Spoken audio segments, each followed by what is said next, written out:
The antique porcelain teacup felt unnervingly fragile in my hand, a delicate piece of mycin that was probably worth more than my son's car. It was a stark contrast to the woman sitting opposite me, Isabella Rossi, who was forged from tungsten and contempt. Her diamonds glittered like frozen chips of malice in the soft afternoon light. She smiled, a blood-red slash in a perfectly powdered face, and it didn't reach her eyes. Those eyes, the color of a stormy sea, were fixed on my left hand as it rested on the polished mahogany table. "You have lovely hands, Eleanor," she said, her voice a low, cultured purr that coiled in the air like smoke.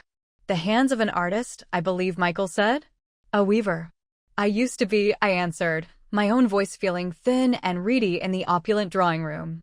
"Before the arthritis." "A shame when a tool loses its function," Isabella murmured, placing her own cup down with a precise, soundless motion. She leaned forward, the scent of expensive perfume, something with notes of tuberose and cruelty, washing over me. "The thing about weaving, Eleanor, is that it is all about the integrity of the threads. One weak thread, one inferior material, and the entire tapestry is compromised. It loses its value. It becomes common." My son, Michael, shifted uncomfortably beside his fiancée, Clara. Clara, Isabella's daughter, looked like a pale, beautiful ghost, her face a mask of anxious placation. They were the reason I was here, in this lioness's den, enduring this suffocatingly polite interrogation masquerading as tea. "My Michael is a good man," I said, a faint tremor in my voice betraying my anger. Isabella's smile widened, but it was all teeth. "Goodness is a baseline expectation, like breathing. It is not a currency of value. My daughter's tapestry, the life we have woven for her, is made of the finest silks. Your son, forgive me, is serviceable cotton. Sturdy, I'm sure, but ultimately, he weakens the design." My grip tightened on the teacup. Before I could formulate a response, her hand, impossibly fast, shot across the table. It wasn't a slap. It was something more deliberate, more intimate. Her long, cold fingers wrapped around my left ring finger, the one that still bore the faint indentation of my late husband's wedding band. Her grip was like a vice. I gasped, more from shock than pain. Michael started to rise. "Mother," Clara whispered, horrified. Isabella never broke eye contact with me. Her stormy eyes held a terrifying, absolute certainty. "A chain is only as strong as its weakest link," she whispered, her thumb pressing down on my knuckle with surgical precision. "Sometimes, you have to break the link to remind it of its place." Then, she twisted. A clean, sharp crack echoed in the silent room. It was a sound both small and seismic, a snapping twig, a breaking bone. A white-hot, electric agony shot up my arm, and the mycin cup slipped from my numb grasp, shattering on the Persian rug.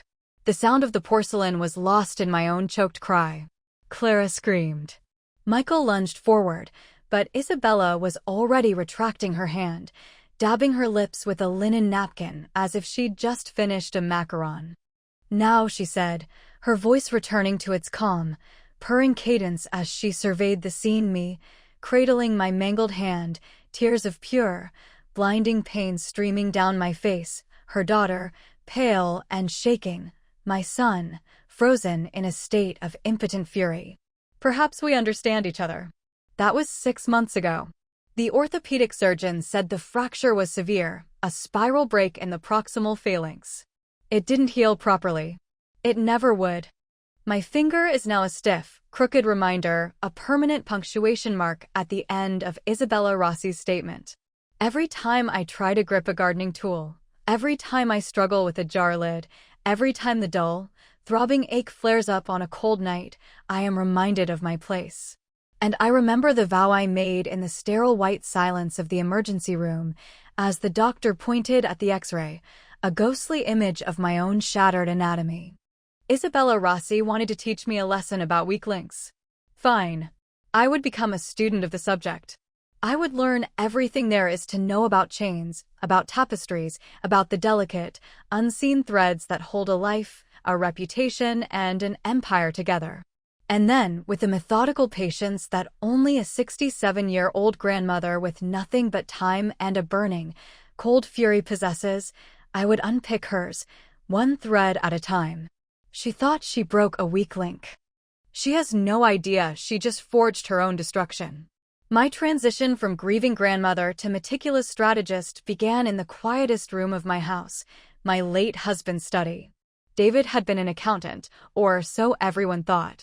A quiet, unassuming man who dealt in numbers and sensible shoes. But David had secrets. He had been a forensic accountant, a man who followed whispers of numbers through the labyrinthine corridors of international finance for agencies whose names were only ever spoken in acronyms. When he passed away 5 years ago, he left me not just a comfortable pension, but what he called his rainy day toolbox. It was a pre-internet relic, a tower computer with a thick, humming shell, connected to its own secure, hardwired server in the basement. It wasn't on any network. It was a digital island. For years, I had dusted it, ignoring the post-it note with the cryptic password sequence stuck to the monitor. Eleanor, if you ever truly need to see in the dark. My broken finger throbbed in its splint as I sat in his old leather chair, the cracked hide sighing under my weight. I typed in the sequence. A series of dates from our life together, our first date, our wedding, Michael's birth, a devastating miscarriage we never spoke of interspersed with the stock market ticker symbol for a company that went bust in the 90s. The screen, which had been dormant for half a decade, flickered to life. It was a stark, text-based operating system. No friendly icons, no search bars. Just a blinking cursor, waiting for a command. David had walked me through the basics once, years ago, on the pretext of organizing our digital finances. I now understood it was a lesson disguised as a chore. My fingers, one of them stiff and clumsy, began to type. Query, Rossi Isabella. Init_search, Rossi Global Imports. The machine hummed. For hours, I sat there, falling down a rabbit hole of encrypted ledgers, shell corporations registered in the Caymans and Liechtenstein, and shipping manifests that read like poetry if you knew the meter. David had taught me the rhythm. Look for the anomalies. The shipment of Italian luxury textiles to a warehouse in Antwerp that weighed 3 tons more than it should. The charitable donations from the Rossi Family Foundation to cultural preservation groups that didn't seem to exist. The vast sums paid for art acquisitions from galleries with questionable provenance. Isabella Rossi hadn't just built a business, she'd constructed a fortress of plausible deniability. Everything was clean on the surface. Her company imported high-end furniture, fabrics, and art. She was a celebrated philanthropist, a patron of the arts, her name engraved on plaques in museums and opera houses. But underneath, in the deep, dark code of David's machine, I could see the rot. The fortress had cracks. My days took on a new rhythm. I was still Eleanor Vance, the grandmother who tended her prize-winning orchids and took her grandson, Leo, to the park on Wednesdays. But I was also the ghost in David's machine. I learned to live a dual life. I would smile politely at other parents at the playground, my bandaged hand tucked into my pocket, while in my mind, I was cross-referencing bills of lading with flight patterns of private jets owned by a subsidiary of Rossi Global Imports. My first breakthrough came from a file simply labeled Echo. It was a list of names, David's old contacts, each with a secure, anonymous communication protocol. I chose one codenamed Oracle. I sent a simple, encrypted message. New query. Rossi Global Imports. Focus on antiquities. Cross-reference with Manifest Anomalies Ex MENA region, 2010 present. The reply came 2 days later. It was terse, professional. No questions asked. Acknowledged. While Oracle worked in the digital shadows, I focused on the physical world. Isabella's arrogance was her greatest weakness. She believed herself untouchable, above the petty concerns of the world she so carefully curated. This made her predictable. Every Tuesday morning, a black sedan would deliver a specific floral arrangement from a high-end boutique to her corporate office. Every first Thursday of the month, she had a standing lunch at La Cille, a restaurant where the waitlist was a year long. I didn't need to spy on her. I just needed to observe the ecosystem that surrounded her. I hired a private investigator, not for Isabella, but for a man named Julian Croft, the chief curator at the prestigious Endicott Museum, the largest recipient of the Rossi Foundation's largesse. Croft was a man living well beyond a curator's salary. He had a gambling habit. I sent another message to Oracle. Investigate Julian Croft. Financials. Debts. The pieces began to slide into place, forming a picture that was more horrifying than I had imagined. The extra weight in the textile shipments? It wasn't drugs or weapons. It was dirt. Literally. Packed soil, stones, and pottery shards surrounding priceless, uncatalogued artifacts looted from war-torn sites in the Middle East. Rossi Global Imports would bring them in, hidden within legitimate shipments. The artifacts would then be discovered by associates, given a forged provenance, and donated by the Rossi Foundation to museums like the Endicott for a massive tax write-off and an immeasurable boost in public prestige. Julian Croft was the man on the inside, authenticating the forgeries and accepting the illicit donations, his silence bought with erased gambling debts. Isabella wasn't just a snob, she was a predator, a vulture feeding on the carcass of culture and history. She wasn't just protecting her daughter from a common family, she was protecting a criminal enterprise. And the worthiness test for my son Michael? It was an audition. They weren't assessing his breeding, they were assessing his pliability, his willingness to look the other way, to become another cog in their corrupt machine. His decency, his innate goodness that I was so proud of, was, in their eyes, a fatal flaw. It made him a weak link. My son called me every other day, his voice fraught with worry and confusion. Clara was distant. The wedding was postponed, not cancelled. He was still caught in their orbit, blinded by his love for a woman who was herself a hostage. "Mom, I don't understand what happened," he'd say. "Isabella, she's never been that way before. Hasn't she, Michael?" I'd reply, my voice calm and even, my crooked finger aching with a cold purpose. "Or have you just never been in a position to displease her before?" He had no answer. He didn't know that his mother, the woman who used to pack his lunches and fret over his scraped knees, was now sitting in a darkened room, mapping the intricate web of his future mother-in-law's criminal empire. He didn't know I had the names of her customs contacts in Rotterdam, the bank account numbers in Zurich, and the real identity of the forger she used in Florence. Isabella Rossi thought a broken bone was the end of a conversation. She failed to understand the nature of old women. We are patient. We have seen it all. And we are masters of weaving. We know that to undo a tapestry, you don't slash at it with a knife. You find a single, critical thread. And you pull. The first thread I pulled was a man named Arthur Pence, a disgraced British academic specializing in Sumerian cuneiform. According to David's files, Pence had been the one who created the original forged provenance for many of the Rossi artifacts 20 years ago before being cast aside. I found him living in a dreary flat in Brighton, drowning his regrets in cheap gin. I didn't contact him myself. Instead, using a burner phone and a voice modulator, I called the arts and antiquities desk of a notoriously dogged German newspaper, Der Spiegel. I posed as a concerned colleague of Pence's. I gave them his name and a hint. Ask him about the Rossi collection's founding acquisitions.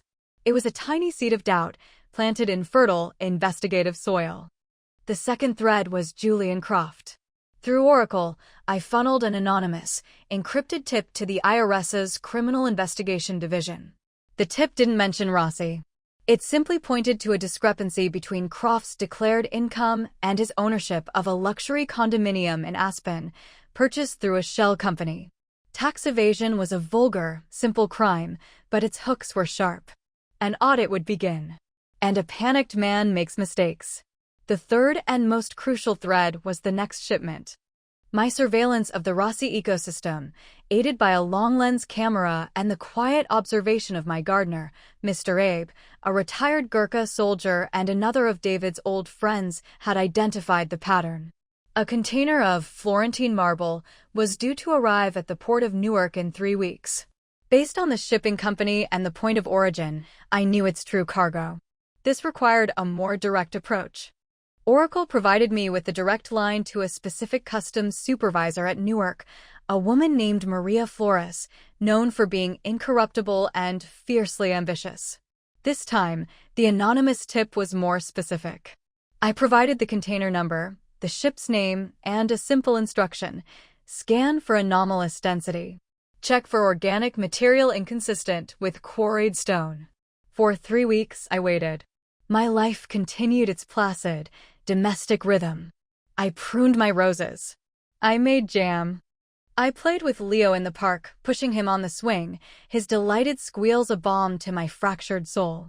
But beneath the surface, a silent, complex machine of my own design was whirring to life. The threads I had pulled were beginning to tighten. Michael told me the wedding was back on. A date had been set for the end of the month. Isabella had insisted on it.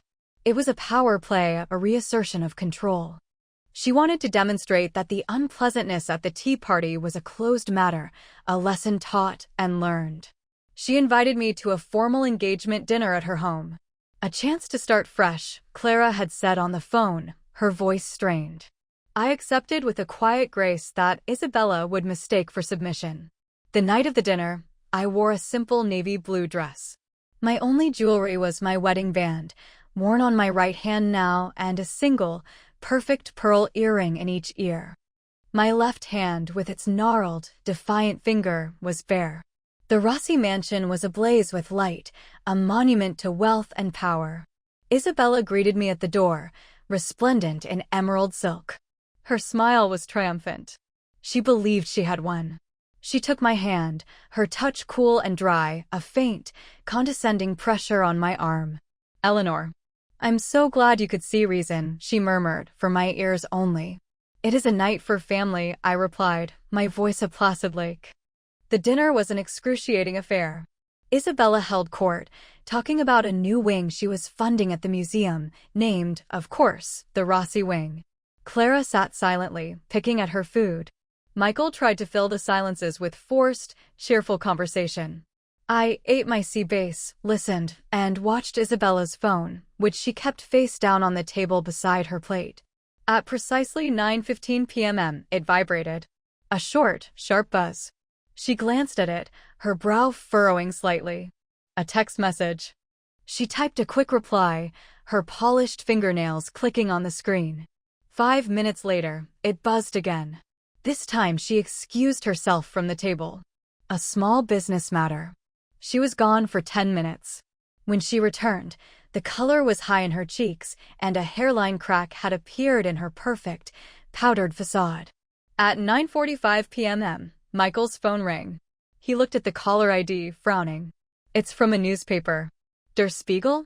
He answered it, his face growing pale as he listened. "No, that's not possible. Professor Pence? I don't. I have no comment." He hung up, staring at Isabella, a dawning horror in his eyes. "They're asking about forged provenance. From 20 years ago. They said a source claims your entire collection is built on a lie." Isabella shot him a look of pure venom. "Tabloid nonsense. Do not be a fool, Michael." But the seed was planted. The tapestry was beginning to unravel. Then came my move. I dabbed my lips with my napkin and cleared my throat. All eyes turned to me. "Isabella," I said, my voice soft, but carrying in the suddenly silent room. "I was watching the news earlier. So much turmoil in the world. They were reporting a significant seizure at the port of Newark today. A shipment of Florentine marble, of all things. Apparently, it was full of priceless Syrian artifacts, stolen from Palmyra. The customs agent they interviewed, a Maria Flores, was quite the hero. She said it was the largest single bust of trafficked antiquities in a decade." I paused, letting the words hang in the air. I believe the shipping company they mentioned was a subsidiary of Rossi Global Imports. A terrible coincidence, I'm sure. The silence in the room was absolute. Clara looked as though she was about to faint. Michael was staring at me, not with horror, but with a new, shocking understanding. But Isabella's face was a marble mask of fury. Her stormy eyes were locked on mine, and in their depths I saw not confusion, but recognition. The cool, controlled predator had vanished, and in her place was a cornered animal. She understood, in that moment, that this was not a coincidence. This was an attack. Meticulous, precise, and utterly devastating. She looked from my calm face to my crooked finger, resting on the table. The foundation of her life had just been shattered. The story in Germany would dismantle her reputation. The IRS audit would bleed her curator dry and expose the museum's complicity. And the container at Newark, that would lead directly to a criminal investigation that would obliterate her empire. I had pulled the threads, and the whole magnificent, rotten tapestry was collapsing into dust. She stood up abruptly, her chair scraping violently against the floor. She didn't say a word. She simply stared at me, her chest rising and falling rapidly. All the lies, all the power, all the carefully constructed prestige undone. Not by a rival or a regulator, but by a 67-year-old grandmother with arthritis, a quiet house, and her husband's old computer. She thought she had broken me. She didn't realize she had simply pointed me at the real weak link, her own magnificent, hollow life. The House of Rossi did not fall in a day. It crumbled over months, a slow, public, and delicious decay. The German newspaper ran a multi-part exposé on the origins of the Rossi collection, with Arthur Pence, granted immunity, as their star source. The IRS audit of Julian Croft led to his arrest and subsequent cooperation with federal authorities. The seized container from Newark was the linchpin. The FBI traced its origins through a labyrinth of shell companies that all led back to Isabella. Her assets were frozen. Her name was scraped from museum walls. She became a pariah, the very definition of common. Michael and Clara did not survive the fallout. Her family's ruin became an impassable chasm between them. Clara, a daughter of the Empire, could not separate the man she loved from the mother who had destroyed her world. They parted, not with anger, but with a profound, quiet sadness. Michael moved back home for a while, sleeping in his childhood bed. We didn't talk about what I had done. Not in detail. But there was a new understanding in his eyes when he looked at me, a mixture of awe and, I think, a little fear. He saw me for the first time not just as his mother, but as a woman with a capacity for cold, calculated fury he never knew existed. One afternoon, months later, as we were sitting on the porch, he finally broke the silence.